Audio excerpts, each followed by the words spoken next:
Elections తరపు నుంచి ఎవరు నిలబడొచ్చు అనుకుంటారు సార్? దానికి ప్రొసీజర్ ఉంది. అప్లికేషన్ ఇన్వైట్ చేస్తాము.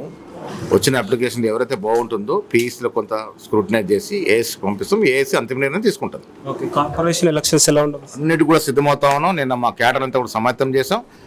ఎలక్షన్లో నిలబడతాం, గెలుస్తాం. నిన్న ఒక బాలిక ప్రేమ ఒప్పుకోలేదని తల్లిని చంపారంట సార్. ప్రేమను ఒప్పుకోలేదని తల్లిని చంపింది కదా. ఏమంటున్నా ఇటువంటి సంఘటనలే నేను చెప్పినా కదా. కొడుకు అడిగినంట BMW ఇప్పియలేదని వాడు ఊరేసుకున్నాడు. ఈడనేమో ప్రేమ చేస్తుంది ఒకరితోటి, పెళ్లి చేసుకుంటుంది ఒకరితోటి, ప్రియుతోటి కలిపి ఆమెనే స్కెచ్ చేసి భర్తను చంపుతుంది. ఎప్పుడన్నా నిన్నవా ఇది? హరిశ్చంద్ర సినిమా చూసిన నేను. యమధర్మరాజు ఎత్తుకపోతుంటే వేడుకుంటుంది నా మొగన్ని కాపాడమని. అలాంటి సంస్కృతి పోయింది అనేది నా బాధ. ఆ సంస్కృతిని పెంచాలంటే సోషల్ మీడియాలో కూడా కొంత తక్కువ చూపించి ఈ సెమినార్లు పెట్టి మహాత్మా జ్యోతిరావు పూలే, సావిత్రి పూలే ఇద్దరు కలిసి సమాజంలో సేవ చేసిందా లేదా? అంటరాని తనమని కానీ, పిల్లలకు చదువు నేర్పియాలని కానీ, ఆ రోజులలో భర్త చనిపోతే భార్యకు ఎంటికలు తీసేది. ఆ సిస్టాన్ని కూడా ఆపింది కదా. కనుక అలాంటి సంస్కారం రావాలి. దీని మీద NSA యూత్ కాంగ్రెస్ అందరూ కూడా సెమినార్లు పెట్టి ఈ సంస్కారాన్ని కథం చేయాలి. లేకుంటే పిల్లలు కూడా అదే తయారవుతారు.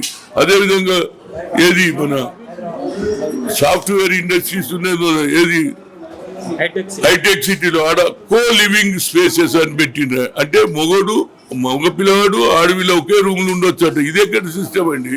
దీన్ని మొదలే శ్రీధర్ బాబు దీన్ని తీయించాలి.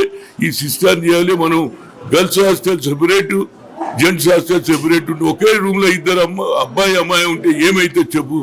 ఇలాంటి సంఘటనలే జరుగుతాయి. ఈ సంఘటన జరగాలంటే ప్రజలందరూ కూడా, ఇంటలెక్చువల్స్ అందరూ కూడా దీని మీద చర్చ జరగాలి. సోషల్ మీడియాలో తక్కువ చూపించాలి. మంచిది చూపిస్తే ప్రజలు దానికే అలవాటు పడతారు. చెడు చూస్తే చెడు ఎక్కువ అలవాటు అవుతుంది అనేది నా ఉద్దేశం.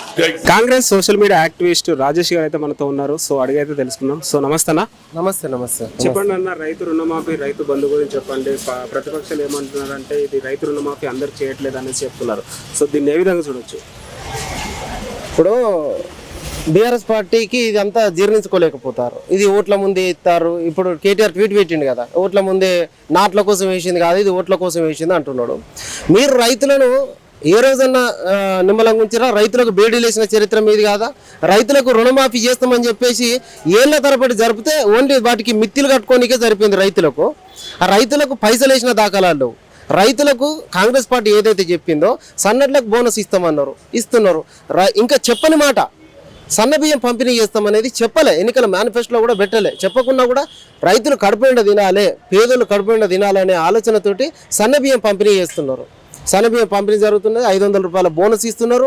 రైతు రుణమాఫీ జరిగింది. 2 లక్షల వరకు రుణమాఫీ జరిగింది. మా ఇంట్లో మా నాన్నకే 53,000 రూపాయలు రుణమాఫీ జరిగింది. ఎవరి గురించో మనకు అవసరం లేదు. మేము ముందటున్నా కదా, 53,000 రూపాయల రుణమాఫీ జరిగింది. 2 ఎకరాలు ఉన్నది మాకు. 2 ఎకరాలకి ఎకరానికి 6,000 చొప్పున 12,000 రూపాయలు రైతు భరోసా పడ్డాయి. రైతు భరోసా డబ్బులు పడ్డాయి. ఈ టైంలో పెట్టుబడి కోసం ఎక్కడికైనా పోయి అప్పులు తెచ్చుకున్నాడో లేకపోతే బంగారు సొమ్ములు కుదరబెట్టుకోవడో చేస్తారు. ఇవాళ పొలాలు దున్నిచ్చే టైము, గింజలు నాటే టైము, ఈ టైం లోపల సకాలం లోపల రైతు పైసల కోసం ఎదురు చూస్తున్న టైం లోపల రైతు భరోసా మన అకౌంట్ల లోపల ఏదైతే చెప్పినట్టు వాళ్ళు టింగ్ అని మన మెసేజ్లు ఎట్లయితే ఫోన్లో మెసేజ్ వచ్చిందో గట్లనే వచ్చింది. చాలా సంతోషం అనిపిస్తుంది. ముఖాల లోపల ఎంత ఆనందం ఉంటుంది. ఒక పెట్టుబడి కోసం 12,000 రూపాయలు, మాకు ఒక 5 ఎకరాలు ఉన్నోనికి 30,000 రూపాయలు. మరి పెట్టుబడి సాయం వెళ్ళిపోయినట్టే కదా. 10 ఎకరాలు ఉన్న వరకు ఇస్తున్నారు. 10 ఎకరాలకి 16,60,000 రూపాయలు.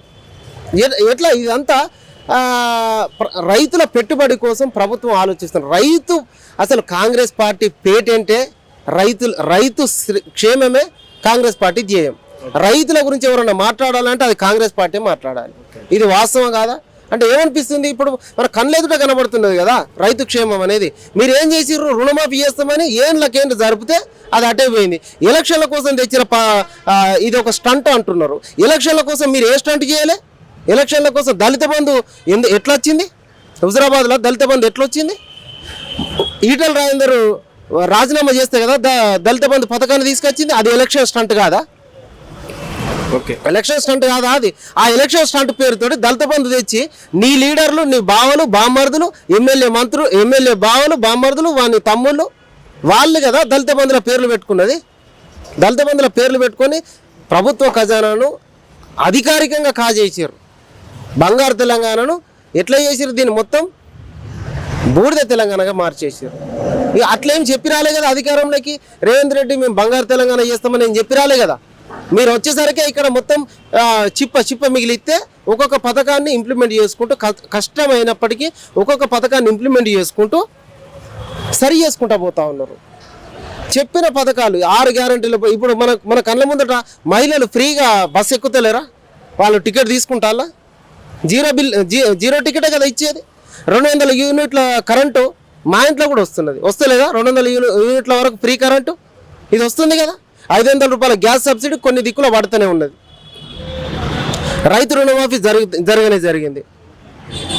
ఇంటిగ్రేటెడ్ స్కూళ్ళు ఏర్పాటు జరుగుతూనే ఉన్నది. విద్యాలయాలు ఇప్పుడు పిల్లల లోపల నర్సరీ, ఎల్కేజీ, యూకేజీ లోపల గత 10 ఏళ్లలో కేసీఆర్కి ఎందుకు శాతగాలే? ప్రభుత్వ పాఠశాల లోపల ఎల్కేజీ, యూకేజీ, నర్సరీ పెట్టాలనే ఆలోచన ఎందుకు రాలే? పైసలు ఎట్లా కొట్టేయాలనే ఆలోచన ఉన్నప్పుడు విద్యార్థులకు, పిల్లలకు, నిరుపేద పిల్లలకు ప్రభుత్వ విద్యను అందించాలనేటువంటి సోయి నీకు ఎందుకు రాలే? ఇలా రేవంత్ అన్న చేసినటువంటి ఈ పని వల్ల రాష్ట్రం లోపల 2,50,000 మంది పిల్లలు, చిన్న పిల్లలు, ఎల్కేజీ, యూకేజీ లోపల 2,50,000 మంది పిల్లలు ప్రభుత్వ పాఠశాల లోపల జాయిన్ అయ్యారు. ఇది ఒక రికార్డు. ప్రభుత్వ పాఠశాల లోపల ఆ స్కూళ్ళకి వెళ్ళాలంటే ప్రభుత్వ పాఠశాల లోపల 10 ఏళ్లలో ఎంత విధ్వంసం చేయాలో చేసిర్రు. బళ్ళ సార్ ఉంటే చాక్పీస్ ఉండదు, చాక్పీస్ ఉంటే ఆడ బాత్రూమ్ ఉండదు. పిల్లలు ఎంత ఇబ్బంది పడ్డారు. ఒక బళ్ళ లోపల టాయిలెట్కి పోదామంటే 50 మంది లైన్ కట్టారు. ఇవి మీ కళ్ళకు కనబడలే? మరి అప్పుడు ప్రభుత్వ పాఠశాలలను బలోపేతం చేసే దిశగా రేవంత్ రెడ్డి ఆలోచన కనబడుతున్నది. ఇంకోటి అంటే ఇప్పుడు జిహెచ్ఎంసీ ఎలక్షన్స్ కానీ సర్పంచ్ ఎలక్షన్స్ కానీ రాబోతున్నాయి. దీనిపైన మీరు ఏమంటారు? జిహెచ్ఎంసీ ఎలక్షన్స్ ఇప్పుడు అధికార పార్టీ వాళ్ళ చేతులు అంటే వాళ్ళకి ఏంటంటే ఎక్కువ స్కోప్ ఉంటుంది. ఇప్పుడు జిహెచ్ఎంసీ ఎలక్షన్స్ కానీ స్థానిక సంస్థల ఎలక్షన్స్ కానీ పక్కా అధికార పార్టీ వైపు ప్రజలు మొగ్గు చూపుతారు. ఎందుకు చూపాల్సి వస్తుందో కూడా చెప్తాను నేను. ఇప్పుడు ప్రభుత్వం ఈ పాలన పడకేయకుండా ఉండాలి, గ్రామాల లోపల కూడా అభివృద్ధి పరుగులు పెట్టాలంటే ఖచ్చితంగా జెడ్పీటీసో ఖచ్చితంగా అధికారి దగ్గరికి వెళ్ళి ఈజీగా పని చేయించుకోగలుగుతాడు. కాబట్టి అధికార పార్టీకి ఎక్కువ మొగ్గు ఉంటుంది. ఖచ్చితంగా అన్ని స్థానాలు 31 జెడ్పీ స్థానాలు కూడా కాంగ్రెస్ పార్టీ గెలుచుకునేటువంటి అవకాశం ఉన్నది.